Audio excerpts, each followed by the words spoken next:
Hello guys, আসসালামু আলাইকুম। আমরা যারা ইউটিউবে কাজ করি, আমরা ইউটিউবে শর্ট ভিডিও নিয়ে কাজ করি, অনেকে আছে ইউটিউবে কন্টেন্ট তৈরি করে, ইউটিউবে শর্ট ভিডিও। এখন ইউটিউব কোম্পানি বলে দিছে যে ইউটিউব কোম্পানি মাত্র 90 দিনে, মাত্র 3 মাসের মধ্যে ইউটিউবে শর্ট ভিডিওতে 12 মিলিয়ন ভিউ করতে হবে। এখন আমরা অনেকেই চিন্তা করি যে ইউটিউবে যদি 90 দিনের মধ্যে ইউটিউবে যারা শর্ট ভিডিও আমরা আপলোড করি, যারা 90 দিনের মধ্যে যদি আমরা ইউটিউবে 12 মিলিয়ন ভিউ কমপ্লিট করতে না পারি, তাহলে কি ইউটিউব কোম্পানি আমাদেরকে মনিটাইজেশন দিবে না?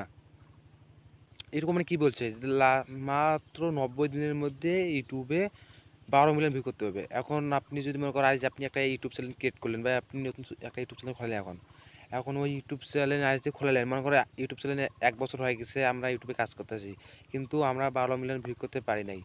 এখন কী হবে? এখন মনে করো হঠাৎ করে আজ আপনার একটা ভিডিও আপলোড করলে, আপনি মনে করেন একটা ভিডিও কাজ করতেছেন, কিন্তু একটা ভিডিও ভাইরাল করতে পারলেন না। এখন 1 বছর পর হঠাৎ করে একটা ভিডিও আপনার ভাইরাল হয়ে গেল, একটা ভিডিও 12 মিলিয়ন ভিউ চলে গেছে হঠাৎ করে 1 বছর পর, ইউটিউব চ্যানেল খোলার পরে 1 বছর পর। ইউটিউব কোম্পানি বলেছে লাস্ট 90 দিনের মধ্যে আপনাকে 12 মিলিয়ন ভিউ করতে হবে। এখন 1 বছর পর আপনার ভিডিও ভাইরাল হয়েছে, 1 বছর পর আপনি 12 মিলিয়ন ভিউ করতে পারছেন।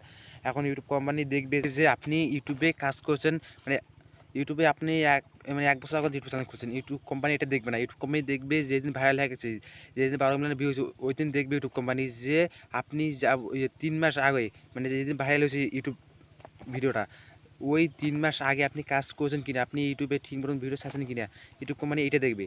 আর আপনি কয় বছর, 5 বছর আগে ইউটিউব চ্যানেল খুলছে কিনা এটা দেখবে না। ইউটিউব কোম্পানি দেখবে যেদিন ভাইরাল হবে, যেদিন ওই দিন দেখবে যে আপনি ওই 3 মাস কাজ করছেন কিনা। যদি ওই 3 মাস ঠিক মতন কাজ করেন, তাহলে ইউটিউব কোম্পানি আপনাকে মনিটাইজেশন দেবে। আর যদি আপনি বুঝতে পারছেন যে আপনি যদি ওই 3 মাস